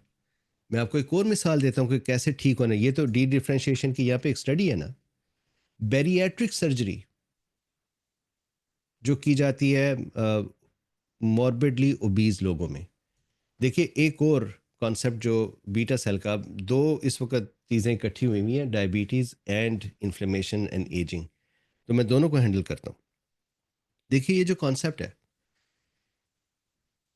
कि वेट लॉस करने से भी जो जो फैट्स हैं, हम ये भी ब्लेम करते हैं कि फैट्स जो है वो लेप्टिन्स प्रोड्यूस करती हैं और वो इन्फ्लेमेटरी मॉलिक्यूल्स प्रोड्यूस करती हैं फैट सेल्स, जिसकी वजह से जिस्म में हर वक्त इन्फ्लेमेशन हुई रहती है, जिसकी वजह से जिस्म को नुकसान होता है। और बहुत सारी स्टडीज़ हैं, मैंने अभी रिसेंटली ऑक्सफोर्ड की स्टडी मैंने एक सेशन किया था जिसमें मैंने डायबिटीज़ को रिवर्स करने के सारे तरीके जो मुख्तलिफ हैं वो दिखाए हुए थे। तो उसमें से एक मैंने स्टडी प्रेजेंट की ऑक्सफोर्ड की, जिसमें उस स्टडी का नाम है डायरेक्ट स्टडी। उस स्टडी में उन्होंने ये किया कि लोगों को एक साल में 15 किलोग्राम वेट कम करवाया जो डायबिटिक थे और ओवरवेट थे। तो जिन लोगों ने 15 किलोग्राम वेट लूज किया, 86% of them had remission in their diabetes. तो ये बात ठीक है कि फैट की वजह से नुकसान हो सकता है, फैट कम की तो बेहतर हो गया।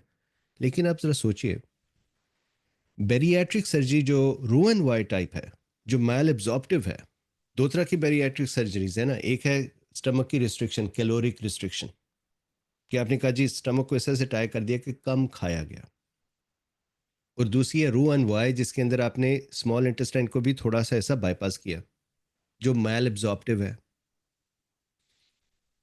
मैल एब्जॉर्प्टिव बेरियाट्रिक सर्जरी की जो स्टडीज हैं वो दिखाती हैं कि with in few days, sorry with in few weeks, type 2 insulin dependent diabetes mellitus reverse हो जाती। अब आप सोचिए, मॉर्बिडली ओबीज था, यानी ऐसा शख्स, मर्द औरत, इतना ओबीस कि लाइफ थ्रेटनिंग थी। तो आप सोचिए उसके पास कितनी फैट्स होंगी, और अगर फैट्स की वजह से डायबिटीज होती है तो उसकी डायबिटीज जब तक फैट्स जाएंगी नहीं वो तो ठीक नहीं हो सकती। उसको रूएन वाई किया और 3-4 वीक के अंदर diabetes, insulin dependent diabetes, insulin रुक गई, उसकी नीड खत्म हो गई। तो भाई वो फैट तो अभी भी वही मौजूद है।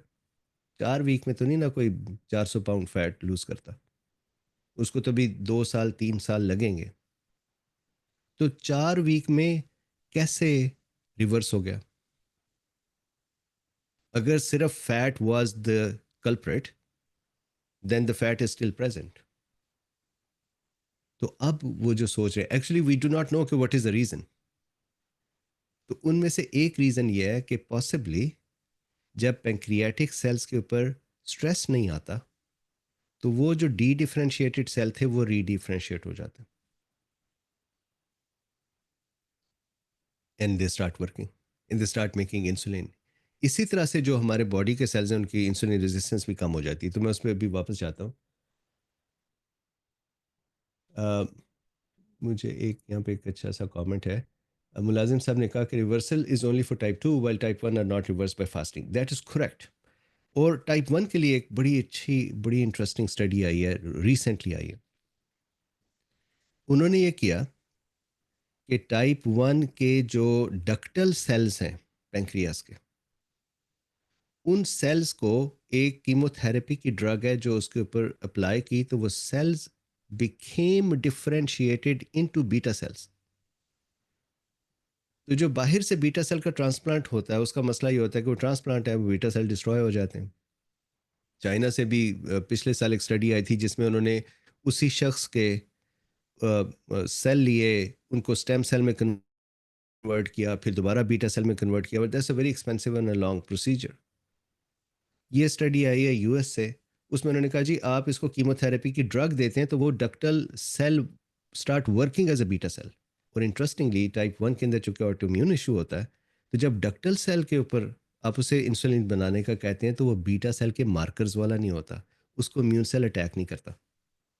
तो टाइप 1 के लिए भी अब जो फर्दर साइंस है वो जल्दी हो जाएगी कि they will also have normal pancreatic function, लेकिन वो ज़रा अभी कम है स्टडीज़ उस एरिया में।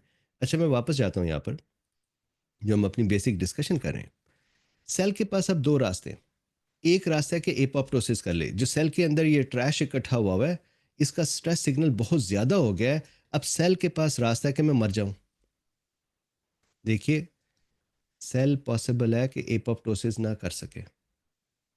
सेल एपोप्टोसिस क्यों ना कर सके? कि जब सेल कोशिश करता है कि मैं एपोप्टोटिक प्रोटीन्स को एपोप्टोसिस भी तो एक प्रोसेस है ना, जिसमें प्रोटीन्स एक्टिवेट होती हैं, यूबिक्विटिनेशन के सिस्टम एक्टिवेट होते हैं, वो प्रोटीन्स को मार करती हैं फॉर डिस्ट्रक्शन। प्रोटीन्स को इतना डिस्ट्रॉय किया जाता है और सेल को इतना डिस्ट्रॉय किया जाता है कि सेल मर जाता है। तो अगर एपोप्टोटिक प्रोटीन्स भी काम ना कर सकें तो ये सेल तो मरता भी नहीं। अब ये सेल मर भी नहीं रहा और ये मुसलसल इन्फ्लेमेशन भी पैदा कर रहा है। तो एक बड़ा अहम नुक्ता जो मैं आई वुड रिक्वेस्ट कि हम ना भूलें वो ये है कि एज के साथ इन्फ्लेमेशन एक ऑटोमेटिक गिवन प्रोसेस नहीं है। एज के साथ सेल के अंदर मिसफोल्डेड प्रोटीन एग्रीगेट्स का भरना इज द प्रॉब्लम, जिससे सेल्स हमारे इन्फ्लेमेशन प्रोड्यूस करते हैं, जिससे हमें डायबिटीज़ होती है, जिससे हमारे जोड़ों के दर्द होते हैं, जिससे हमें फटीक होती है, जिससे हमें न्यूरोलॉजिकल प्रॉब्लम्स आती हैं। अब सेल ने कहा कि जी मैं मर जाता हूँ, वो मर नहीं सका। उसका फिर आखिरी स्टेज है, अगर वो मर ना सके तो वो सेनेसेंट हो जाता। सेनेसेंट का मतलब है बूढ़ा सेल। अब दिस इज़ वेरी इंटरेस्टिंग कि अगर आप किसी ऐसे हेल्थ केयर प्रोफेशनल से, स्टूडेंट से बात कर लें जो वेल रेड ना हो, जिन्होंने लेटेस्ट स्टडीज़ को ना पढ़ा हो, तो वो कहते हैं यार ये देखो ना, ये सेनेसेंट सेल है ना, ये कहता तो है कि बूढ़ा सेल है। असल में सेनेसेंट सेल का नाम ये है कि ये बूढ़ा सेल है, पर senescent cell is a cell जो था तो यंग ही, 14-15 दिन का ही था, भरा हुआ है ये ट्रैश से, और एपोप्टोसिस नहीं कर सक रहा, तो वो इन्फ्लेमेटरी मॉलिक्यूल बनाने शुरू कर देता है, ख़ास तरह के, which are called senescent associated protein, SAP. SAP proteins जब बनती हैं तो उससे इन्फ्लेमेशन साइड वाले सेल्स में भी और इम्यून सेल्स को बहुत ज़्यादा वो एक्टिवेट करता है। फ़र्ज़ करते हैं कि जी जो एपोप्टोसिस की उसने कोशिश की तो सेल सक्सेसफुल हो गया, मर गया, तो अब आप बताइए कि हमें क्या फ़ायदा है कि कोई लिवर सेल मर जाए, कोई पेंक्रियाटिक सेल मर जाए, कोई जीआईटी का सेल मर जाए, कोई न्यूरॉन मर जाए, कोई मसल का सेल मर जाए, हमें उसका क्या फ़ायदा? वो जो मरा है बेशक कि ग्रेसफुली मर गया एपोप्टोटिक करके, एपोप्टोसिस करके, लेकिन हमें तो नुकसान पहुंचा गया ना, एक सेल गया। और अगर वो सेनेसेंट हो गया तो भी हम मुश्किल में हैं।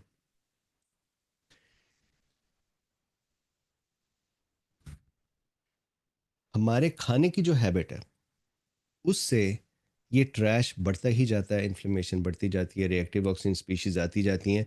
मज़ीद मसला क्या होता है अब इस सेल में कि ये सेल इतना ख़राब हो गया कि इसके डीएनए रिपेयर एंजाइम भी सही काम नहीं करते रहे, तो एपिजेनेटिक चेंजेस आ गए हैं, दैट इज़ इसके जीन रिपेयर नहीं हुए।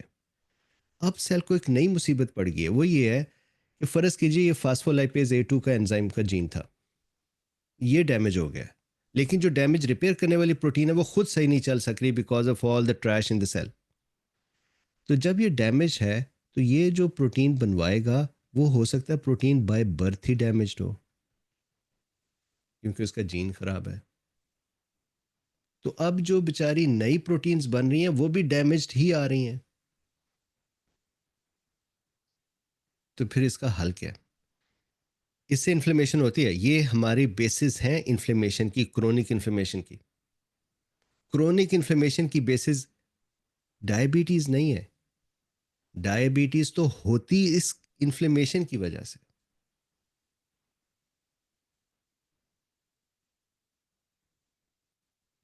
क्रोनिक इन्फ्लेमेशन की और भी रीजंस हैं। फॉर एग्जांपल ऑटोइम्यून डिजीजेज में जब हमारा इम्यून सिस्टम डिसरेगुलेट हो जाता है, जब हमारे मेमोरी बी सेल्स और टी सेल्स जाके बोन मैरो में बैठ जाते हैं और मुसलसल एक्टिवेटेड होते हैं अगेंस्ट सम बॉडी टिश्यू, तो उसमें इन्फ्लेमेशन का कोई कसूर नहीं है। वो उस तरह की ऑटोइम्यून डिजीज तो बच्चों में भी हो जाती है, मैं उनकी बात नहीं कर रहा। मैं बात कर रहा हूँ जो एक रेगुलर एज के साथ हम इन्फ्लेम हो जाते हैं। आज हमने नान खाया, कल हमारी जोड़ों के दर्द शुरू हो जाते हैं। कोई स्पाइसी चीज़ खा ली तो जीआईटी ख़राब हो गई, और हमें पता चल जाता है जी मैं ये खाऊंगा तो ये हो जाएगा, मैं वो खाऊंगा तो ये हो जाएगा, मैंने वो कल ये किया था तो ये दर्दें होंगी। उसकी वजह ये नहीं है कि हम जब छोटे थे तो हमारे सेल यंग थे, और अब जब हम बड़े हो गए हैं तो हमारे सेल यंग नहीं है। सेल तो यंग थे, हमारे सेल भरे में inflammatory sorry misfolded protein aggregates. Solution इतना सादा, इंटरमिटेंट फास्टिंग। और सिंपली सोल्यूशन ये है, सबसे पहले तो जो मज़ीद हम रिएक्टिव ऑक्सीजन स्पीशीज़ ला रहे हैं उनको बंद कर दिया जाए, कार्बोहाइड्रेट्स कम कर दिए जाए। नंबर टू, जो मिसफोल्डेड प्रोटीन एग्रीगेट्स हैं उनको क्लीन करने का मौका दिया जाए। तो क्या उसका सिंपल सा तरीका है? उसका सिंपल सा तरीका है इंटरमिटेंट फास्टिंग। अब मैं आपको दिखाता हूँ, ये स्टडी मैं अक्सर दिखाया करता हूँ। This is therapeutic use of intermittent fasting for people with type 2 diabetes as an alternative to insulin. मैं हैरान होता हूँ कि एक बड़ी इस्लामिक सी चीज़ है रोज़ा, और उसका जो फ़ायदा है और जो साइंटिफिक फ़ायदा है वो हमें नहीं पता, वो इन्हें पता।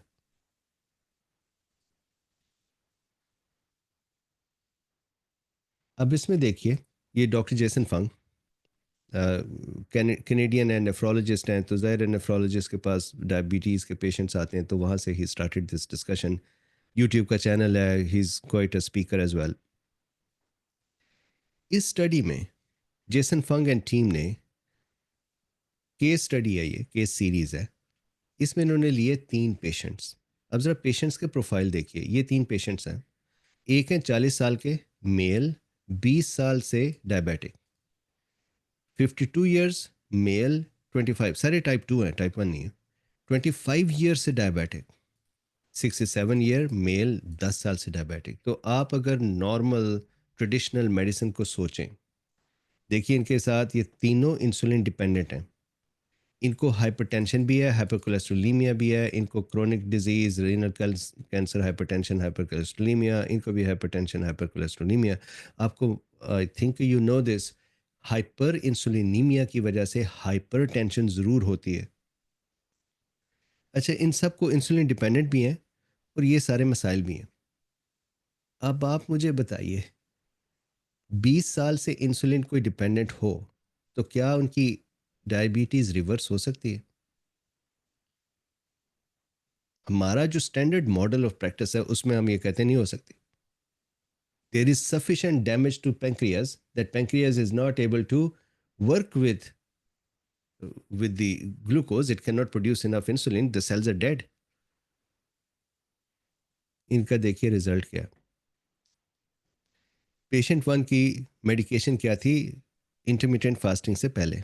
Insulin glargine 58 units at bed time, aspart 22 units twice daily, उसके अलावा मेडिसिन। सेकंड पेशेंट को देखिए, इनकी इंसुलिन लिस्प्रो मिक्स यूनिट्स 38, 32 और 25 आयु। Patient 3, metformin 1 gram twice daily, insulin lispro mix 25-30। The point is, और फिर मॉर्निंग और रात को। The point is they all were insulin dependent. रोज़ा क्या रखाया इनको? रोज़ा इन्होंने ये रखाया, इन्हें कहा जी आप ऐसा करें कि एक दिन आपने सिर्फ डिनर करना है। डिनर उस दिन आप जितनी मर्जी यखनी पिएं, यखनी की बोटियां ना खाएं यखनी पिएं, जितनी मर्जी कॉफ़ी बगैर चीनी के पिएं, जितना मर्जी पानी पिएं। मैं इसमें एक दो चीज़ें और ऐड कर देता हूँ। जितना मर्जी खीरा खाएं, खीरा जो है उसके 94% जो है वो पानी है, बाकी 4-6% उसका कार्ब और प्रोटीन है।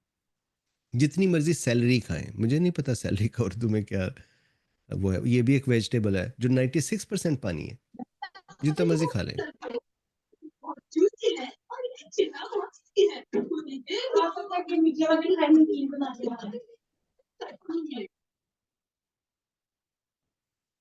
अच्छा एक दिन उन्होंने कहा जी आप डिनर खाएं, अगले दिन आप लंच और डिनर खाएं, और उन्होंने ये नहीं कहा कि आप कार्बोहाइड्रेट छोड़ दें फला, उन्होंने कहा जी कम कर दें। उन्होंने ये भी नहीं कहा कि कैलोरिक रिस्ट्रिक्शन कर दें। ये जो idea of the caloric restriction to reduce the weight loss, to do to reverse the diabetes और control the diabetes is a very different and older idea. Weight loss अच्छी बात है, जो असल आइडिया, जो असल चीज़ होने वाली है, आप बताइए कि अगर किसी के सेल के अंदर मिसफोल्डेड प्रोटीन एग्रीगेट्स इकट्ठे हुए हैं, हम उसकी इन्फ्लेमेशन की एंटी इन्फ्लेमेटोरी देते जाएं और डायबिटीज़ की, उसको डायबिटीज़ का कंट्रोल देते जाएं, तो जब तक ये आग ठीक नहीं होगी क्या वो ठीक हो सकते हैं? तो अगर हम यहाँ पे जाएं तो लंच में उन्होंने जो हमारा है ना वेट लॉस या कैलोरिक रिस्ट्रिक्शन, वो टारगेट करता है उसको लिपिड्स को। हमें तो टारगेट करना है सेल के अंदर पड़े हुए ट्रैश को। फैटी एसिड्स की बात ही नहीं हो रही। वो पीपीआर गामा के जो रिसेप्टर्स का जो माल फंक्शन है वो फाइन, और वो बेरियाट्रिक सर्जरी में तो तब भी फ्री फैटी एसिड वैसे ही फिर रहे होते हैं, ज़्यादा फिर रहे होते हैं, तो तब तो पीपीआर गामा को कुछ नहीं होता। लंच और डिनर, फिर उससे अगले दिन दोबारा डिनर, ना ब्रेकफास्ट ना लंच, जितनी मर्जी यखनी लें कॉफ़ी लें, और इस तरह से अल्टरनेट करवाया उन्होंने। इनमें से एक पेशेंट,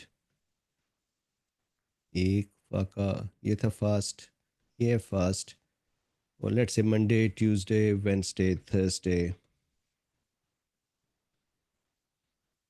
फ्राइडे। दो पेशेंट्स थे जो अल्टरनेट करते रहे। एक पेशेंट ने कहा जी मैं इतने रोज़े नहीं रख सकता, मैं सिर्फ रोज़े रखूँगा 1, 2 और 3, मैं ये चौथा रोज़ा नहीं रखूँगा, इस दिन मैं नॉर्मल खाऊँगा। ये उन्होंने खिलाया।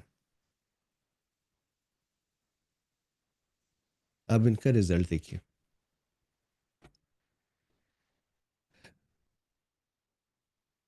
On fasting days, the patients only consumed dinner, whereas on non-fasting days, the patient consumed lunch and dinner.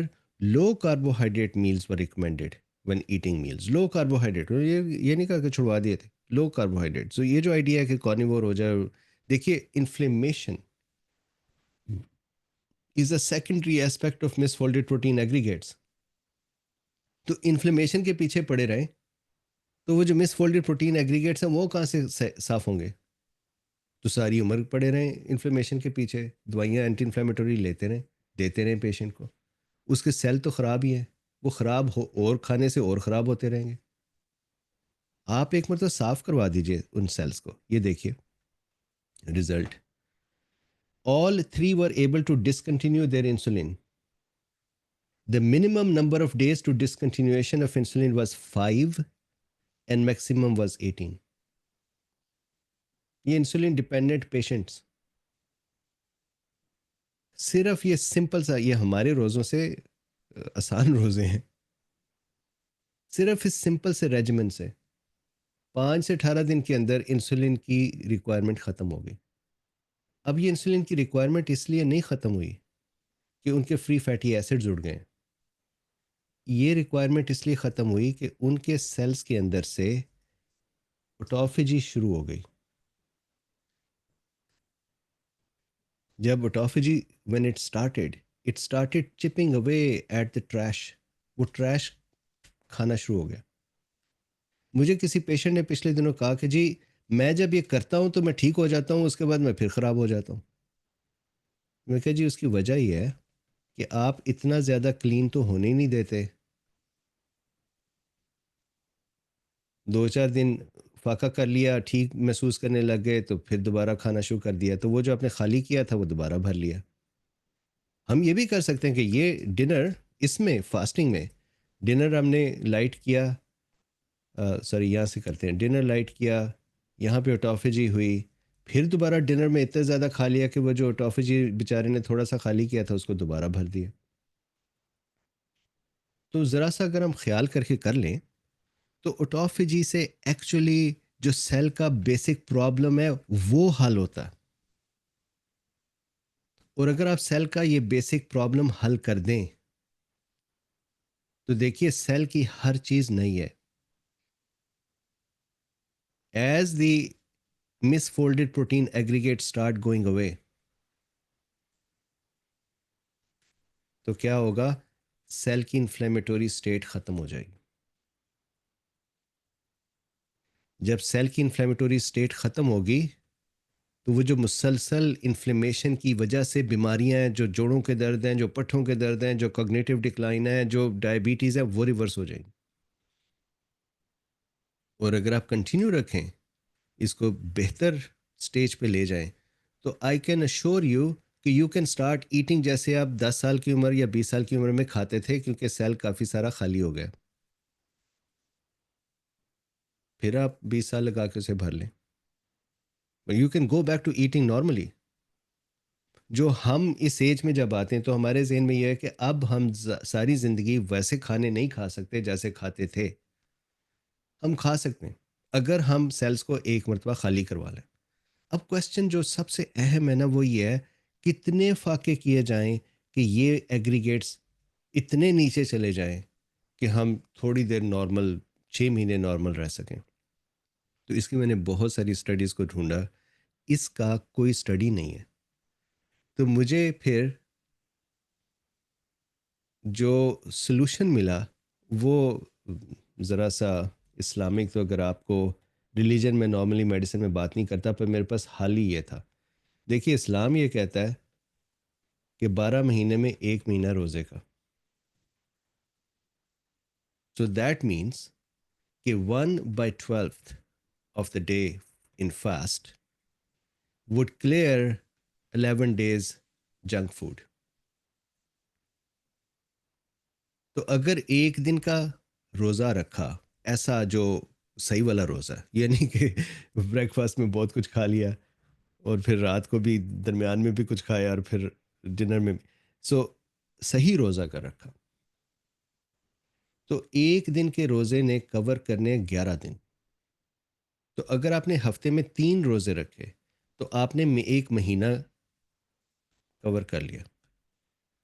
अगर आपने 30 रोज़े रखे तो आपने 1 साल कवर कर लिया। अब अगर आप ये प्रोसेस चलाते जाएं तो you can cover 3, 4, 5 years worth of trash removal within a few months. That would give a huge benefit. वो benefit ये नहीं है कि अब आप दोबारा से नान और कबाब खा सकते हैं।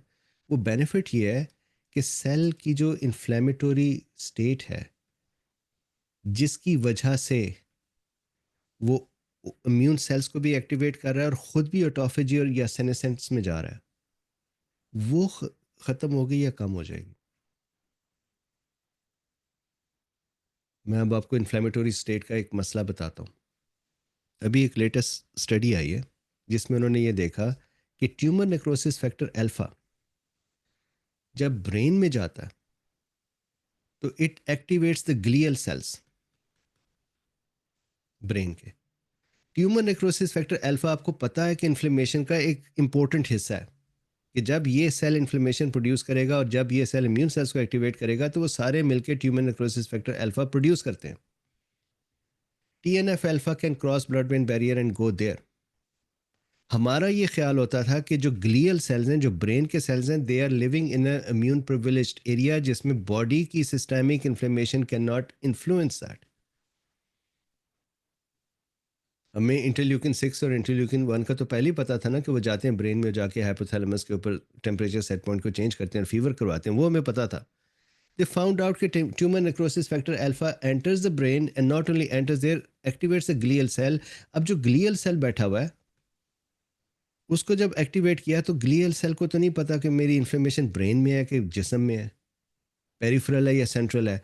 ग्लियल सेल जो ही एक्टिवेट होता है उसका क्या काम होता है? उसका काम होता है कि जो नियर बाय न्यूरॉन्स हैं, it starts pruning their their synapsis, यानी ये उनके सिनेप्सिस को काटना शुरू कर देता है। उसकी वजह क्या है? जब ब्रेन में इन्फ्लेमेशन होती है तो ब्रेन का ये जो प्रोटेक्टिव सिस्टम है, डिफेंस सिस्टम है, इम्यून सिस्टम, वो ये कोशिश करता है कि जहाँ पर इन्फ्लेमेशन हुई है उस हिस्से को बाकी हिस्से से अलहदा कर दे ताकि इसका नुकसान बाकी को ना हो। उसको अलहदा करने के लिए ग्लियल सेल जो है साइनेप्सिस काटने शुरू कर देते हैं, न्यूरॉन्स को बाकी न्यूरॉन से अलहदा करना शुरू कर देते हैं। तो as soon as tumor necrosis factor enters the brain, activates the glial cells, glial cells start causing synaptic pruning। अब ये तो अननेसेसरी प्रूनिंग थी ना, ब्रेन में तो इन्फ्लेमेशन थी कोई नहीं, ये तो TNF अल्फा तो बाहर से आया। तो ब्रेन की जब प्रूनिंग शुरू होती है तो हमारा कॉग्निटिव डिक्लाइन भी आता है, हमारे मेमोरी डेफिसिट्स भी आते हैं, हमारे सारे वो recall issues, processing issues, word finding, forgetting कि मैं क्या करने किस कमरे में गया था, दैट ऑल स्टार्ट्स हैपनिंग।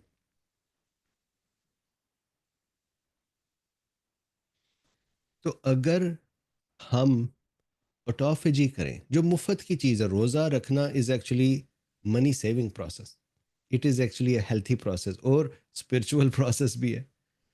अगर वो हम कर लें, इन्फ्लेमेशन को कम कर लें, तो हमारी इन्फ्लेमेशन की वजह से सारी डिजीजेस जो हैं वो ठीक होने लग जाती हैं। ये है इसका basic idea. Thank you so much, Dr. Mubin. Very excellent lecture. Will you continue more or start the question answer? आप बिस्मिल्लाह कर लें। मैं तो अगर आप मुझे छोड़ देंगे ऐसे तो मैं अगले 4 घंटे बोलता रहूँगा, आपकी मर्जी। Thank you so much. पहले तो देखें कि I am sitting in a village and round about the wheat farms are around me. I am sitting at my village. मैं ऐसा करता हूँ छुट्टियों में ना, सर्दियों की छुट्टियों में अपने देहात में जाता हूँ और अच्छा, ओपन एयर और सन है, ये भी मेरी